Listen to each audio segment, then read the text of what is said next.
मैं पुकाला राजा, मेरा नाम विक्रम है और मेरी जिंदगी तब बदल गई जब मैंने अपने पैतृक गांव धनपुरा में कदम रखा।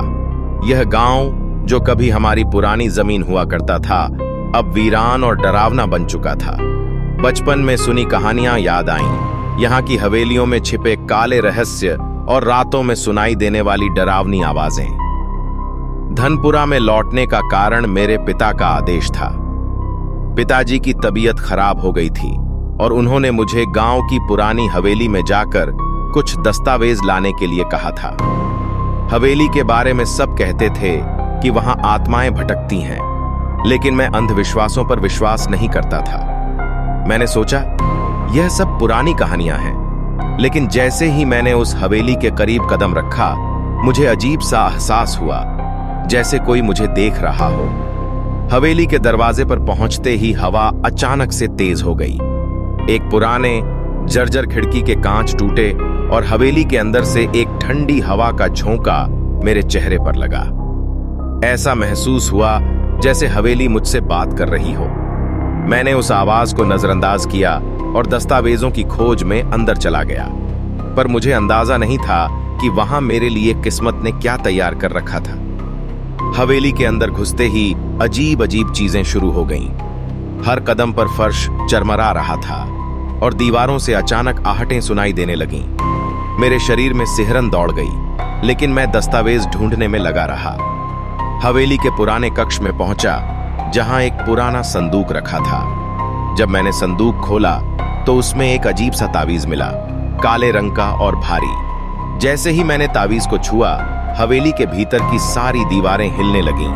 तभी मेरे पीछे से किसी की हंसी की आवाज आई। मैंने पीछे मुड़कर देखा, लेकिन वहां कोई नहीं था। मैं डर गया था, पर अब पीछे हटना संभव नहीं था। मैंने जल्दी से तावीज को अपने बैग में डाल दिया और बाहर निकलने का रास्ता ढूंढने लगा। तभी एक बूढ़ा आदमी अचानक से मेरे सामने आ गया। उसकी आंखें सफेद थीं और उसने मुझसे कहा, तुमने उसे छू लिया, अब वह तुम्हें कभी नहीं छोड़ेगा। उस आदमी की बात सुनकर मैं और भी घबरा गया। मैंने उससे पूछा कि वह कौन है और क्या मतलब है उसकी बात का। उसने बताया कि यह तावीज एक श्रापित आत्मा से जुड़ा है और जो भी इसे छूता है उसकी जान बचना नामुमकिन है। मैंने उसे बुरा सपना मानकर नजरअंदाज किया और हवेली से बाहर निकल आया, लेकिन मुझे एहसास नहीं था कि मेरी असली मुसीबत अब शुरू होने वाली थी। हवेली से बाहर निकलते ही मुझे अजीब सी बेचैनी होने लगी। रास्ते में हर आहट, हर परछाई मुझे डराने लगी थी। मैंने उस तावीज को बैग से बाहर निकालकर दूर फेंकना चाहा, लेकिन जैसे ही मैंने उसे फेंका, वह अचानक से मेरे हाथ में लौट आया। मैं समझ नहीं पाया कि यह कैसे हो रहा है, लेकिन अब मुझे यकीन हो गया था कि वह बूढ़ा आदमी सच कह रहा था। यह तावीज मेरे साथ कुछ भयानक करने वाला था। जब मैं अपने घर पहुंचा तो मां ने मेरी हालत देखी और चिंतित हो गईं। मैंने उन्हें सब कुछ बताया, लेकिन उन्होंने इसे मेरी थकान समझा। लेकिन उस रात जब मैं सोने गया तो मुझे भयानक सपने आने लगे।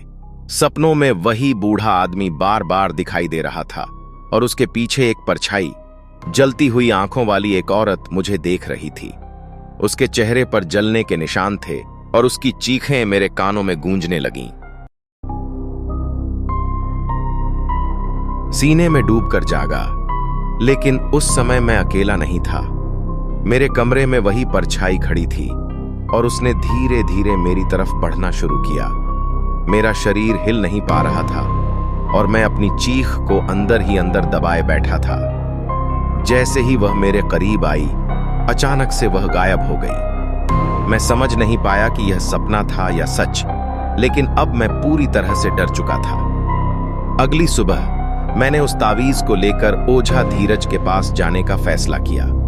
गांव में धीरज बाबा की शक्ति और ज्ञान की बहुत चर्चा थी। जब मैंने उन्हें तावीज दिखाया तो उनके चेहरे का रंग उड़ गया।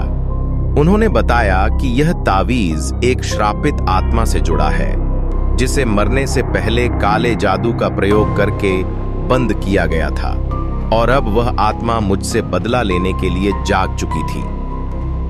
ओझा धीरज ने बताया कि वह आत्मा कोई और नहीं बल्कि वही औरत थी जिसे धनपुरा के लोगों ने चुड़ैल समझकर जिंदा जला दिया था। उसका नाम सुमन था और उसे धोखे से मारा गया था।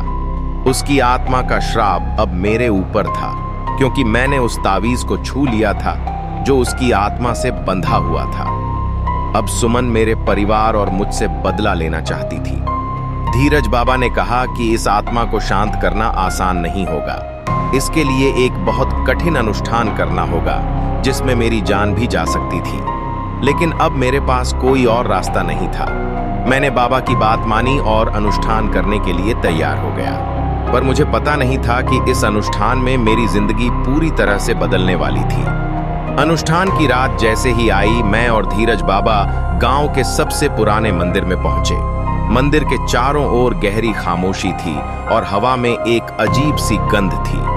बाबा ने मंदिर के अंदर एक बड़ा सा यज्ञ कुंड बनाया और चारों तरफ दीपक जलाए। उन्होंने मुझे तावीज को यज्ञ कुंड में डालने का आदेश दिया। मैंने डरते हुए वैसा ही किया। जैसे ही तावीज यज्ञ कुंड में पड़ा, अचानक से हवाएं तेज हो गईं। मंदिर के अंदर की सभी मोमबत्तियां बुझने लगीं और एक ठंडी सिहरन भरी हवा चलने लगी। मुझे एहसास हुआ कि कुछ तो भयानक होने वाला था। धीरज बाबा ने मंत्रों का उच्चारण तेज कर दिया और मैंने देखा कि कुंड की अग्नि भयंकर रूप से जलने लगी। तभी सुमन की आत्मा प्रकट हुई। वह आग की लपटों के बीच से निकलकर सीधे मेरी ओर बढ़ी। उसके जलते हुए चेहरे पर दर्द और नफरत साफ दिखाई दे रही थी। उसने चीखते हुए कहा, तुम्हारा परिवार और तुम्हारे लोग मेरे जलने के जिम्मेदार हैं। अब मेरी आत्मा को शांति तभी मिलेगी जब मैं तुमसे और तुम्हारे परिवार से अपना बदला ले लूंगी। उसकी आवाज इतनी भयावह थी कि मेरे पैरों तले जमीन खिसक गई। सुमन की आत्मा अब मेरे सामने थी और उसकी नफरत की ताकत इतनी थी कि मैंने खुद को पूरी तरह से असहाय महसूस किया। धीरज बाबा ने मुझे शांत रहने के लिए कहा और अनुष्ठान को जारी रखा। लेकिन सुमन की आत्मा बहुत शक्तिशाली हो चुकी थी। धीरज बाबा ने अंतिम मंत्र का उच्चारण किया और जोर से चीखते हुए कहा, सुमन, तुम्हें न्याय मिल चुका है। अब अपनी आत्मा को शांति दो। अचानक मंदिर की दीवारें हिलने लगीं और सुमन की आत्मा एक भयानक चीख के साथ गायब हो गई। मैं जमीन पर गिर गया, थकान से लथपथ लेकिन जिंदा था। मुझे यकीन नहीं हो रहा था कि यह सब अब के माय था।